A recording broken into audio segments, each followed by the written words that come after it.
Hello students, आज हम BA part third का फर्स्ट पेपर का पाश्चात्य राजनीतिक चिंतन पेपर का जेरेमी बेंथम को पढ़ेंगे। बेंथम एक ऐसा विद्वान है जो 19वीं शताब्दी में इंग्लैंड की राजनीतिक व्यवस्था में, वहाँ की सामाजिक व्यवस्था में, वहाँ की और दूसरी आर्थिक व्यवस्था में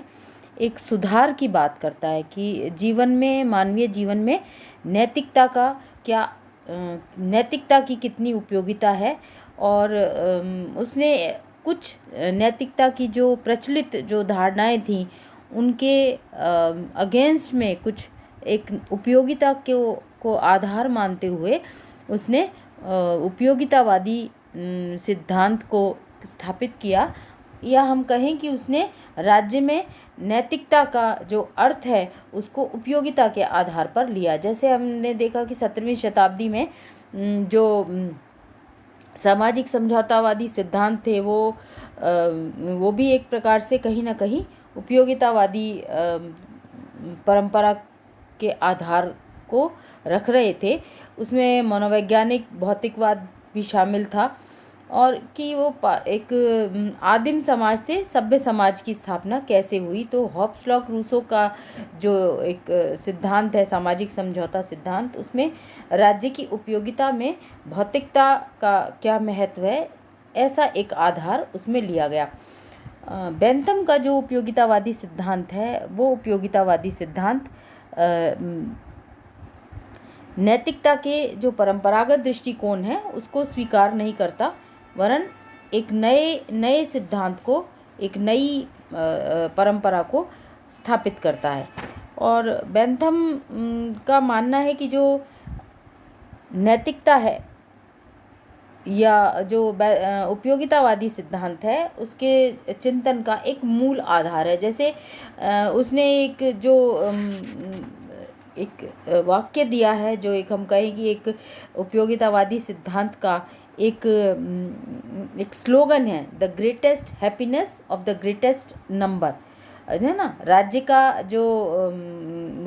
की उपयोगिता क्या है कि वो अधिकतम व्यक्तियों का अधिकतम सुख, है ना, अधिकतम व्यक्तियों को अधिकतम सुख प्रदान करे, ये राज्य का दायित्व है। राज्य का दायित्व, राज्य की प्रगति, राज्य एक सर्वश्रेष्ठ संस्था है, तो वो सर्वश्रेष्ठता कैसे निर्धारित होगी, कैसे उसको मेजर किया जा सकता है कि वो अधिकतम व्यक्तियों का अधिकतम हित कर रहा है। तो इस आधार पर जो बेंथम ने एक उपयोगितावादी सिद्धांत को एक सामाजिक सुधार के रूप में स्थापित किया है। फिर बेंथम कहता है कि जो कार्य हैं,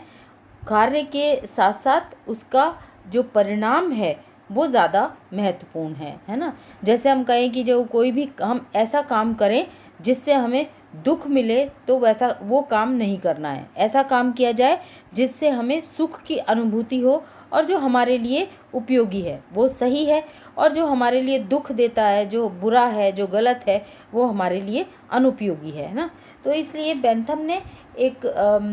उपयोगितावादी सिद्धांत में सुख और दुख को भी शामिल किया है, कि जैसे सुख और दुख जो है वो बाहरी कारणों से के प्रभाव से उत्पन्न होते हैं, है ना। और उसी के साथ साथ उसका मानना है कि जो सुख और दुख है, व्यक्ति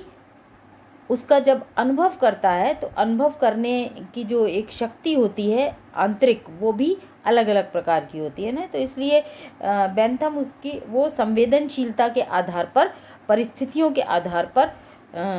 उनको बताता है। फिर बेंथम कहता है कि प्रत्येक व्यक्ति के जीवन में सुख और दुख होते हैं, और बेंथम कहते हैं सुख दुख के 5 कुछ स्रोत हैं जो बेंथम ने बताए हैं। जैसे प्राकृतिक, राजनीतिक अथवा कानूनी, है ना, नैतिक, सामाजिक या लौकिक, और धार्मिक। फिर बेंथम कहता है कि जो सुख है उनमें गुणों का भेद, अंतर नहीं होता है, उसमें कोई गुणात्मक अंतर नहीं होता है, बल्कि उसमें मात्रा का अंतर होता है। तो सुख जो हैं वो एक दूसरे से कम भी हो सकते हैं, एक दूसरे से ज़्यादा भी हो सकते हैं, लेकिन उनका जो गुण है, उनकी जो क्वालिटी है वो अलग नहीं हो सकती है, ऐसा बेंथम का मानना है। तो ये जो उपयोगितावादी जो सिद्धांत है बेसिकली वो मानवीय आचरण की प्रकृति है ना, जो उसका जो जो प्रेरणा स्रोत है वो मानवीय आचरण है, और कहीं ना कहीं एक ऐसी सार्वलौकिक सुखवाद की प्रक्रिया को नैतिकता के सिद्धांत के रूप में स्थापित करता है। फिर बेंथम का मानना है कि सुख और दुख को मापा जा सकता है, और उसके लिए उसने एक फेलिसिफिक कैलकुलस, एक आनंद मापक पद्धति है ना की बात कही है, कि वो एक इस आनंद को माप सकते हैं, कोई मेजरिंग एक मेजरिंग एपरेटस एक होता है जिससे हम उस सुख दुख को माप सकते हैं। सुख दुख कितनी उसमें सर्टेनिटी है, कितनी अनसर्टेनिटी है, कितनी इंटेंसिटी है, वो तीव्र कितना है ना, और दूरी कितनी है, निकट कितना है, उसकी उत्पादकता कितनी है, उसमें प्योरिटी कितनी है, वो कितना विस्तृत है, विस्तार कितना हो सकता है उससे। तो वो इन सब चीज़ों के बारे में एक अलग अलग जो एक शब्दों का जो एक जाल है हम कह सकते हैं, ये उसके उपयोगितावादी सिद्धांत का एक आलोचना का भी एक बिंदु हो सकता है, कि उसने एक सुख और दुख को एक तराजू में रख करके और उसको मापक पद्धति के द्वारा उसका वो मूल्यांकन और विश्लेषण करता है। बेंथम बेसिकली एक सुधारवादी विचारक है। इंग्लैंड की जो सामाजिक, राजनीतिक, आर्थिक परिस्थितियां हैं उनके आधार पर वो शासन में किस तरह से सुधार किए जा सकते हैं, जेलों में किस तरह से सुधार किए जा सकते हैं, है ना, दंड व्यवस्था में, कानून व्यवस्था में, न्याय व्यवस्था में किस तरह से सुधार किए जा सकते हैं, शिक्षा पद्धति में किस तरह से सुधार किए जा सकते हैं, और राज्य को किस प्रकार से अधिक उपयोगी बनाया जा सकता है। तो इसलिए जो बेंथम है वो मूल्यों के आधार पर इस मापक पद्धति को स्थापित करता है कि सुख के मूल्य कितने हैं और दुख के मूल्य कितने हैं। तो उसका मानना है कि सुखों के मूल्यों को समस्त दुखों के मूल्यों को इकट्ठा करके और उसमें से जब एक दूसरे को उसमें से घटाते हैं, अगर वो काम ठीक है तो अगर ठीक आता है तो वो सही है, उपयोगी है, और अगर ठीक नहीं है, दुख उत्पन्न होता है, तो अमुक कार्य जो किया गया है वो सही नहीं है। इस तरह बेंथम अपने उपयोगितावादी सिद्धांत में केवल व्यक्तिगत विचारों के आधार पर ही उसे सीमित नहीं करता है, बल्कि जीवन के हर क्षेत्र में उसको लागू करने की बात करता है, मतलब मानवीय आचरण में उसको स्वीकार करता है। फिर क्योंकि जैसे उसका मानना है कि जो कानून निर्माण की जैसे प्रक्रिया है, तो उस प्रक्रिया में इस सिद्धांत को वो निर्धारित करता है, इस सिद्धांत को वो शामिल करता है कि सामूहिक जीवन में, सार्वजनिक जीवन में अधिकतम व्यक्तियों के अधिकतम सुख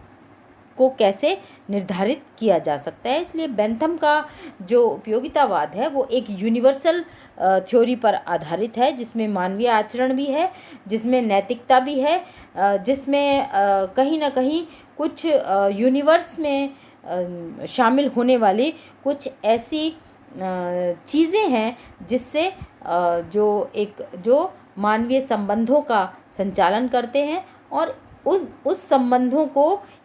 एक वैज्ञानिक रूप भी वो कहीं ना कहीं प्रदान करना चाहता है। तो इसलिए बेंथम का जो ये उपयोगितावादी सिद्धांत है वो एक प्रकार से कहीं ना कहीं राज्य की उपयोगिता के आधार को, राज्य की उपयोगिता के स्वरूप को सिद्ध करता है, दर्शाता है। Thank you.